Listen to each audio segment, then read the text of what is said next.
Nagpur royal बिगर शेती सहकारी पतसंस्था वर्धापन दिन साजरा।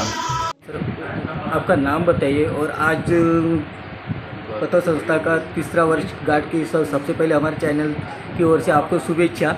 और आप जो पतसंस्था चलाते हैं उसके बारे में थोड़ी जानकारी दें। सर सबसे पहले तो मैं आपका अभिनंदन करूंगा कि आप लोगों के माध्यम से हमारी बैंक और हम लोगों का इस तरह से कारोबार और मार्केट में लोगों को पता चलता है, जिसके लिए मैं पूरी बैंक नागपुर रॉयल्स की तरफ से आपको शुभेच्छा देता हूं। मेरा नाम प्रवीण कुमार झा है।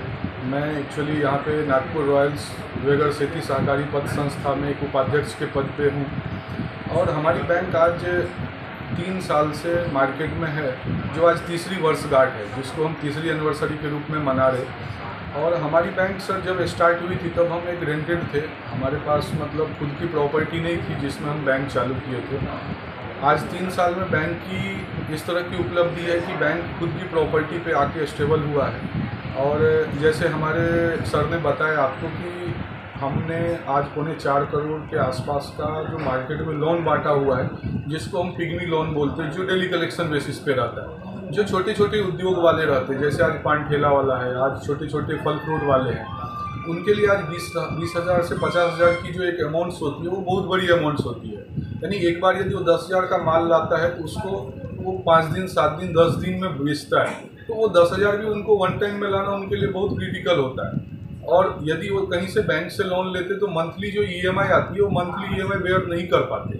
तो हमारी ये जो बैंक है ये एक छोटी सी कोऑपरेटिव सोसाइटी रहती है जो रजिस्ट्रार साहब के अंदर में चलता है, और ये हिंगना बेस पे अभी हमारी सोसाइटी चल रही है, जिसको अपन हिंगना मर्यादित बोलते हैं। यानी आप हिंगना के अंदर के लोगों को आप ये सुविधा दे सकते हैं, उसके लिए ये बैंक चल रही है। तो उस सब चीज़ के लिए ये बैंक जो छोटे उद्योग वाले रहते हैं वो 50 रुपया 100 रुपया यानी 20 रुपये से चालू है, और फिर आपके ऊपर डिपेंड करता है कि आप कितने पर डे उसमें जमा करते हैं। उस तरह से उनकी जो एबिलिटी रहती है उस बेस के हिसाब से हम लोग उनको लोन देते हैं, और वो लोन लेकर के वो पेमेंट लेकर के वो अपनी बैंक में अपनी दुकान में उस तरह का वो प्रोडक्ट लाते हैं, और फिर वो प्रोडक्ट को साल भर सेल करते हैं, और फिर हमारी बैंक की भी वो कर्ज को अदा करते हैं। इसका ईयरली 16 से 18% का रेट ऑफ इंटरेस्ट रहता है, जो इसमें बहुत सारी फैसिलिटी हम दे रहे हैं। उनका शेयर्स रहता है, उनका सभासद चीज़ रहता है, यानी उनको इस तरह से हम ट्रीट करते हैं कि उनकी खुद की बैंक है।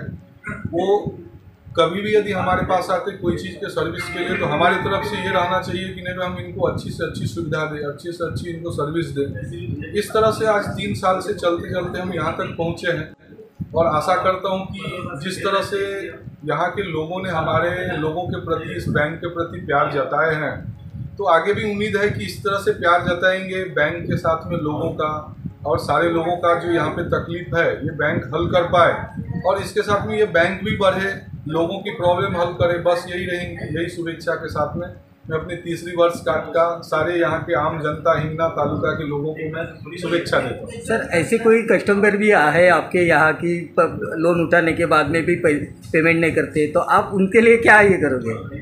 हाँ सर, देखिए पिछले 3 साल से जब हम मार्केट में काम कर रहे हैं, हमारी एक्सपीरियंस ये बोलती है कि हमारे पास में 3 से 4 ऐसे क्लाइंट हैं, लेकिन उनकी कुछ मजबूरी भी होती है। और उनका उद्योग अभी आने वाले लॉकडाउन का समय था, लॉकडाउन से साल भर 6 महीना पहले हमने ये बैंक चालू किया था। उस टाइम पे बहुत सारे लोगों का ऐसा हुआ कि हमारे से कर्ज लिए, उन्होंने व्यवसाय चालू किया और बाद में वो सब लॉकडाउन के कारण वो फेल हो गए। तो हम उस जगह उनको पूरी हेल्प करते हैं, हमारे से जितनी हेल्प हो पाएंगी हम उनको टाइम टू टाइम देते हैं, उनको हम हेल्प करते हैं कि भैया आप यदि अपने बिजनेस को फिर से स्टेबल करना चाहते हो, हमारी बैंक आपको और क्या कोऑपरेट करना चाहिए और आपको क्या फैसिलिटी देनी चाहिए आप दीजिए, आप खुद स्टेबल होइए। यदि देखिए पब्लिक स्टेबल रहेंगी तो बैंक स्टेबल रहेगी। यदि पब्लिक के पास पैसे नहीं आएगा, पब्लिक यदि मार्केट से पैसे नहीं अर्निंग करेंगी तो बैंक को कहाँ से भरेंगे। इसलिए हम पब्लिक के प्रति पहले रखते हैं उनकी भावना। यदि पब्लिक पैसे कमाएंगी तो बैंक को ला के देंगी, ये हमारी श्योरिटी है। और ऐसे 3 से 4 है, यानी आज यदि 3 साल में 4 लोगों का इस तरह का निगेटिव बोलेंगे तो वो कोई बड़ी बात नहीं है, उतना तो सर चलता है। बैंक का बहुत सारा ऐसा रहता है फंड जहाँ से हम उस चीज़ को कवर कर सकते हैं। सबसे पहले आपका नाम बताएं। और मेरा नाम बबलू झा है।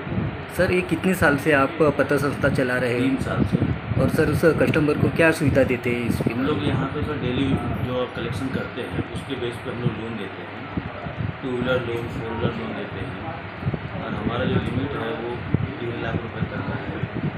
और 2 व्हीलर और 4 व्हीलर में जो भी अपन लेते हैं, 2 भी 2 व्हीलर 4 व्हीलर का लोन लेते हैं, वो हमारे पास उपलब्ध है। अभी तक कितने कस्टमर को लोन दिया आपने? हमारे पास कस्टमर टोटल अभी 1062 कस्टमर डेली कलेक्शन के हैं। उसमें हमने जो लोन बांटा है वो अप्रॉक्स लोन का टोटल अमाउंट बता सकता हूँ, करीब 4 करोड़ के आसपास है जो हम लोगों ने लोन थ्रू दिया है। और हमारे पास जो FD है, लोगों ने जो FD हमारे पास दी है वो करीब 1 करोड़ 32 लाख के आसपास है, जिन लोगों ने हमारे पास FD रखी है। सर ये पूरे खेती वाले को देते हैं क्या और कोई? नहीं, हमारा बगैर खेती है, मतलब जो खेती करते हैं उनको छोड़ के हम सबको दे सकते हैं।